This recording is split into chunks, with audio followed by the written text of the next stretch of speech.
Radio 2M. Faites entrer l'invité. Avec Fathia El-Aouni. Bonjour, aujourd'hui, dans Faites entrer l'invité, nous allons prendre la direction d'une destination lointaine, un pays revenu sans cesse dans l'actualité ces derniers mois, puisque c'est de là-bas qu'est partie la pandémie mondiale. Nous allons vous parler, vous l'aurez compris, de la Chine. Notre invité aujourd'hui est Nasser Bouchiba. Bonjour. Bonjour madame. Vous nous entendez bien ? Très très bien. Je suis ravie de vous recevoir aujourd'hui. Et juste avant de rentrer dans le vif du sujet, si vous le permettez, vous faire un petit peu plus connaître auprès de nos éditeurs. Vous êtes un enseignant-chercheur à l'université, alors j'espère que je vais bien prononcer, à l'université Sun Yat-sen de Guangzhou. C'est ça ? C'est comme ça qu'on dit ? Excellent. Alors, elle compte, c'est une énorme université puisqu'elle compte plus de 80 000 étudiants. De nombreux médias au Maroc ont parlé de vous, notamment il y a 4 ans, quand vous aviez présenté 40 conventions, pas en n'importe quelle langue, en mandarin, devant le souverain. C'était lors de sa visite en Chine. Vous êtes, au fil des années, devenu un spécialiste des relations entre la Chine et le Maroc. Ma première question, depuis combien de temps vous vivez en Chine ? Précisément depuis le 21 septembre 1995. Ah oui, ça fait C'était un long voyage. La Chine, à cette période, était en plein ajustement de son modèle économique. En fait, c'était une année clé dans l'histoire moderne de la Chine, puisqu'elle avait commencé les négociations avec différents pays, dont le Maroc, pour intégrer l'Organisation mondiale du commerce. Cette organisation qui avait remplacé le GATT un an auparavant, lors des dernières négociations du cycle d'Uruguay, et c'était tenu à Marrakech.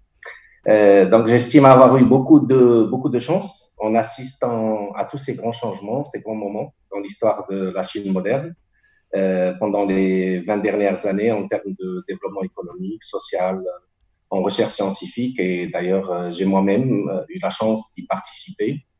Après la visite royale de Sa Majesté le Roi, Mohammed VI, que Dieu l'assiste, en mai 2016, et après plus de 20 ans en Chine, j'ai décidé qu'il était temps de rentrer à mon pays pour participer au développement des relations bilatérales entre le Maroc et la Chine. Pendant ces 4 dernières années, j'ai invité plus de 300 hommes d'affaires chinois pour leur faire découvrir les opportunités qu'offre le Maroc. J'ai organisé pas mal d'événements entre différents acteurs marocains et chinois et dans plusieurs régions du Maroc, ce qui m'a permis de mieux connaître mon pays et les caractéristiques de chaque région. Et ces efforts ont été couronnés par la conclusion de contrats d'investissement dans les domaines qui sont importants pour notre pays, notamment le dessalement d'eau de mer et des eaux saumâtres, et plus récemment, la fabrication des équipements médicaux. Donc voilà. Ouais, on va en parler dans un instant. Est-ce que vous étiez en Chine lorsque la pandémie s'est déclarée ? En fait, depuis 2017, avec des partenaires africains et chinois, nous avons lancé à Rabat l'association de coopération Afrique-Chine, que vous présidez. La CAD, voilà, et je suis le président. Et depuis, nous avons initié plusieurs projets de partenariat en recherche scientifique, en coopération.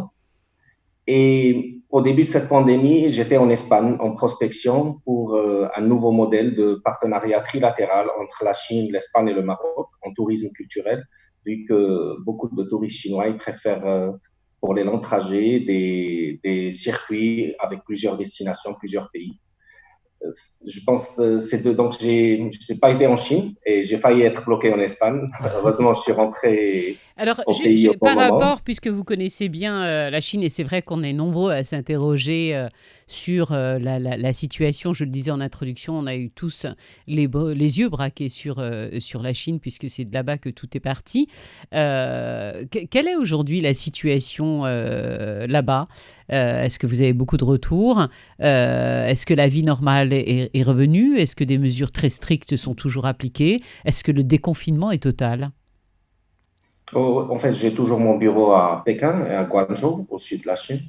Au jour d'aujourd'hui, on ne peut pas dire que la vie est revenue à la normale, mais il y a moins de restrictions sur la circulation des personnes, tout en respectant le social distancing, la distanciation sociale, c'est ça? Mhm. Donc, les mesures nécessaires sont mises en place, par exemple, la prise de température dans les lieux publics, les tests massifs au sein des administrations, des écoles, des universités. Par contre, l'économie peine à redémarrer vu la crise mondiale. Par exemple, pour la première fois depuis 3 décennies, le gouvernement chinois doit aborder le problème de chômage. Donc, avant, le chômage n'existait qu'en forme de chômage de luxe, c'est-à-dire des jeunes issus de familles aisées qui ne voulaient pas travailler ou bien qui ne voulaient pas chercher de travail. Par conséquent, le gouvernement s'est vu contraint de se concentrer sur le marché local, surtout la promotion du commerce entre provinces. Nous avons vu un phénomène récemment, ces 2 dernières semaines, les citoyens sont encouragés à lancer des micro-projets d'entrepreneuriat, de vente de vêtements, de légumes, de produits cosmétiques, n'importe quel produit sur les stands, sur les avenues, des fois même en dehors de leur résidence. L'objectif étant d'aider les employés qui n'exercent plus d'activité économique ou bien qui sont en arrêt temporaire à créer des revenus. Et c'est une chose qu'avant cette pandémie était inenvisageable car les autorités étaient très strictes au sujet de tout type de commerce qui relève de l'informel. Alors, on va parler dans un instant de la coopération maroco-chinoise, mais juste avant, toujours concernant cette pandémie, parce que c'est vrai qu'elle domine l'actualité, on a acheté beaucoup de matériel à la Chine, nous? Maroc? Oui. Je pense qu'il y a eu un pont aérien et cette coopération n'est pas récente, elle remonte de 1975, la date d'arrivée de la première équipe médicale au Maroc, qui était installée dans des villes relativement moins développées. Ils étaient à Stade, à Rachidia, à César, Hossima. Des Et médecins? cette équipe ils sont toujours d'ailleurs, ils y sont toujours. C'est une coopération médicale entre le gouvernement marocain et chinois.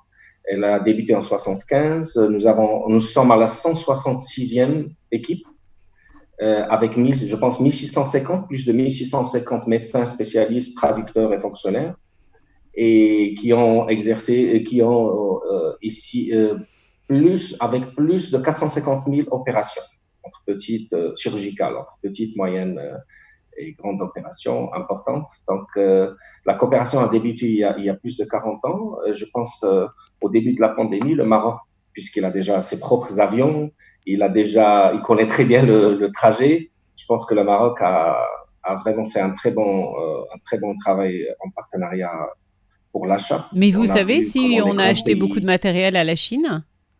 Oui, voilà, plusieurs avions. On n'a pas de chiffres officiels. Voilà, mais c'est ce que j'allais vous demander. Est-ce qu'il y en a des des chiffres? Non? Il y avait même un pont. Moi, je pense qu'il y a eu un pont aérien entre Casablanca et Pékin. Avec des vols hebdomadaires? Comment? Avec des vols hebdomadaires? Je pense que ils sont des vols. On a remarqué, oui, de temps à autre, toutes les 2 semaines, on entendait parler, mais on n'a pas vraiment de chiffres exacts. Je vais faire juste un petit volet international, si vous le voulez bien, parce que j'ai la chance de vous avoir et que vous connaissez bien la politique chinoise et le secteur économique.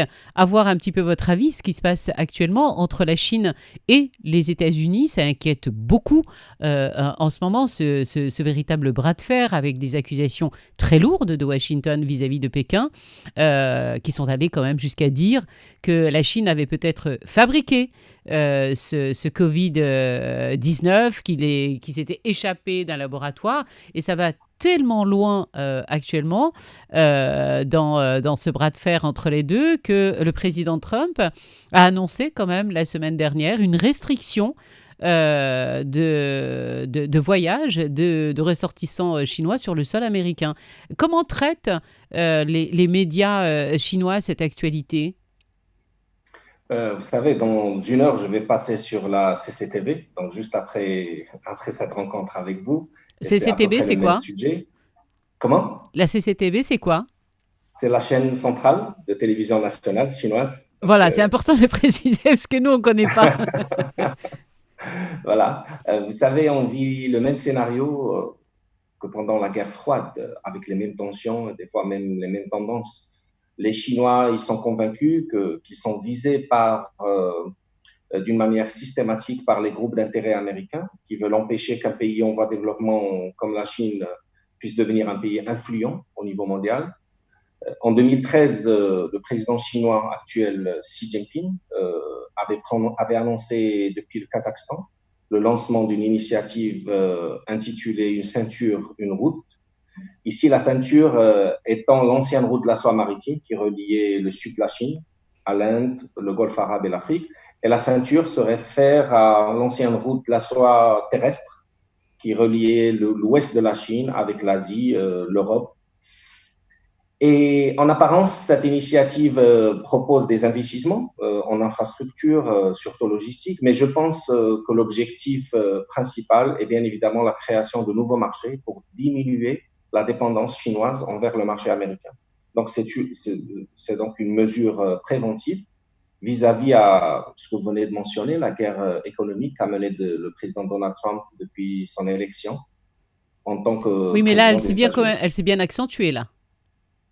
Oui, bien sûr, bien sûr. Et je pense que les Chinois étaient convaincus que le président les attaquait seulement pour satisfaire les électeurs américains conservateurs qui ont toujours mené une politique anti-chinoise. Donc, il le laissait faire et vraiment éviter les conflits directs, car il savait que pertinemment qu'une fois les élections terminées, il sera de nouveau l'ami de la Chine, qui a des intérêts personnels via ses entreprises. Une petite anecdote à ce propos, que sa petite fille a appris le mandarin à l'école, ce qui est pour lui une façon d'exprimer sa bonne foi envers l'Empire chinois, comme par ailleurs le fondateur de Facebook, Mark Zuckerberg. Et je pense maintenant, surtout après la mort tragique de George Floyd et le soulèvement qu'on voit contre Donald Trump, je pense que les Chinois vont aussi geler leurs activités avec les États-Unis en attendant une nouvelle administration plus rationnelle, bien sûr, selon eux. Vous pensez que ça peut avoir des répercussions sur l'économie mondiale ? Nous sommes en train de la voir. Ça dépend, il y aura une guerre d'influence. Pour un pays comme le Maroc, depuis notre indépendance, et feu Mohamed V et feu Hassan II, ils avaient mené une politique de non-alignation. Et le Maroc est toujours ouvert à travailler. Pendant la guerre froide, le Maroc a travaillé étroitement avec les pays des deux blocs, sans aucun complexe idéologique. Et je pense que pour le Maroc, nous sommes immunes de ce côté-là. Ce que vous venez de dire, ça veut dire, en gros, quelles que soient les répercussions économiques entre les États-Unis et la Chine, ça ne toucherait pas le continent africain. Le continent africain, oui. Le Maroc, je pense que si les États-Unis ne vont pas se procurer des produits en Chine, le Maroc peut être une alternative. Alors justement, vous êtes aussi un grand spécialiste des relations économiques entre la Chine et l'Afrique, et pas seulement le Maroc. Cette coopération économique, elle reste faible quand même pour le moment. Oui, la Chine est en train de déployer des grands moyens à travers le Forum de coopération Chine-Afrique, le FOCAC. Mais je pense que le modèle chinois d'investissement en Afrique, en fait, les aides économiques chinoises, c'est sous forme d'investissement. Il a atteint ses limites. Je m'explique, c'est vrai que ces investissements sont sous forme de prêts préférentiels et ils viennent souvent sans conditions politiques. C'est-à-dire qu'ils ne nous exigent pas des ajustements structurels ou bien des avancées dans la privatisation, comme le font les Occidentaux. Et c'est vrai aussi qu'ils favorisent les infrastructures et le développement des capacités de production, chose que n'acceptent pas souvent les autres partenaires européens. Ils insistent souvent sur la libéralisation continue de notre économie. Mais sur le terrain, les projets du partenariat sino-africain souffrent de grands problèmes de coordination, dus surtout selon les résultats de nos recherches, à des différences d'ordre culturel. C'est-à-dire C'est-à-dire que le modèle de gestion des entreprises chinoises est tellement différent. Au niveau, par exemple, des ressources humaines, ils adoptent un modèle qui est très strict, ils ne prennent pas en considération la nature de la formation et des capacités des employés ou bien des ouvriers en Afrique. Par contre, le Maroc, un pays qui est ouvert à plusieurs cultures, et le partenariat entre le Maroc et la Chine pourra devenir un modèle pour les autres pays africains, vu la clairvoyance dans la stratégie édictée par Sa Majesté, le roi, et l'ensemble des expériences réussies avec ses partenaires habituels, voire traditionnels, par exemple le TGV, les unités de production automobile et bien d'autres exemples. Qu'est-ce que nous aurions à y gagner, nous, au Maroc, d'une coopération plus accentuée, avec de véritables stratégies avec la Chine? C'est vrai que notre politique est de plus en plus au niveau africain et se tourner vers le sud, du 100% Afrique, se faire confiance à l'Afrique, comme l'avait rappelé Sa Majesté.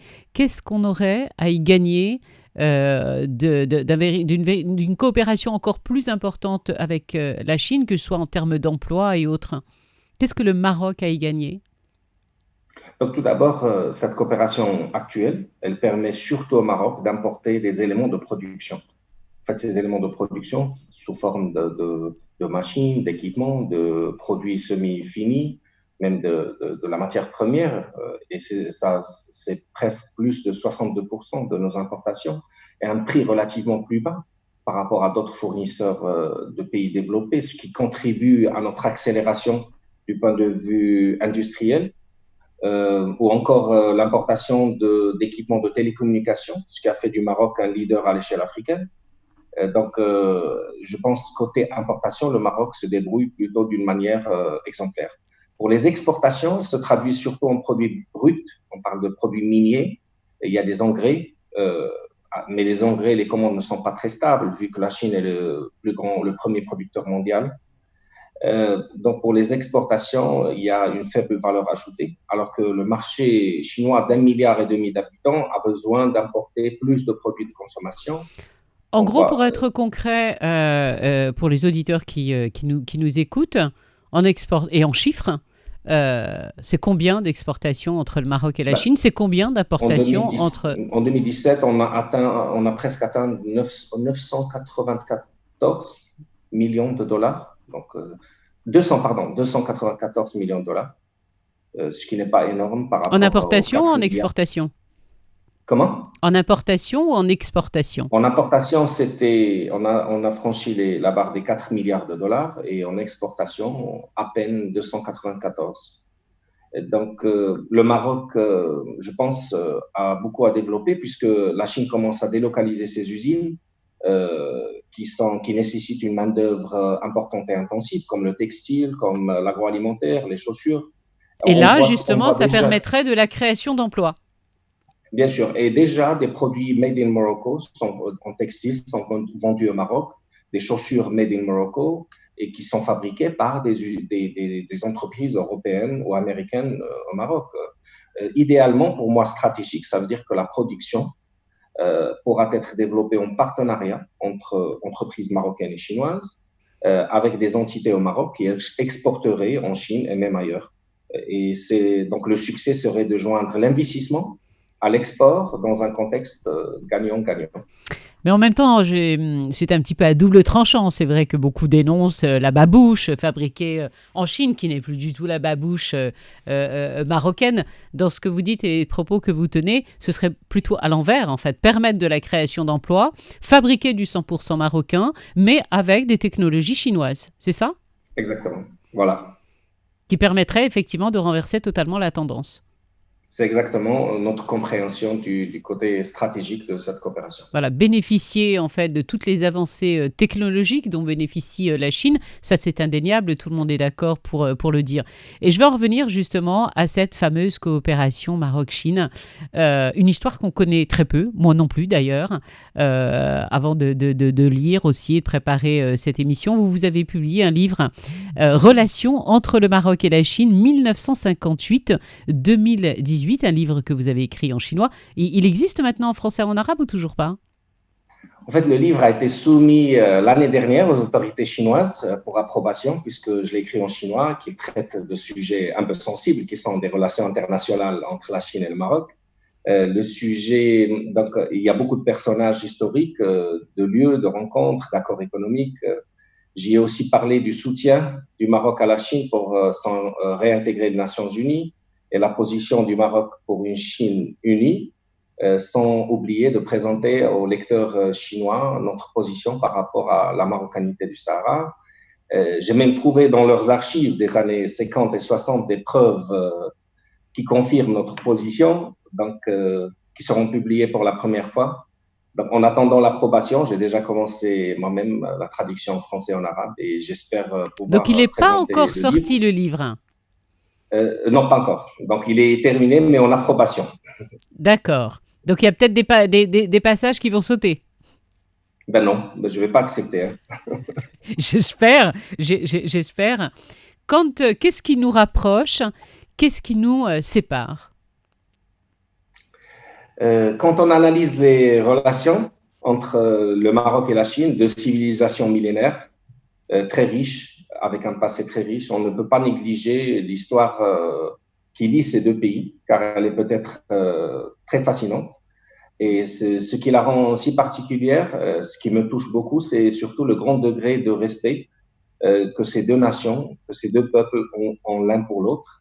Ils partagent aussi une envie commune de se connaître mieux et bien plus. Et j'espère moi-même pouvoir jouer ce rôle de rapprocher les deux peuples, comme l'avait bien fait au XIVe siècle notre ancêtre le plus célèbre des voyageurs, Ibn Battuta.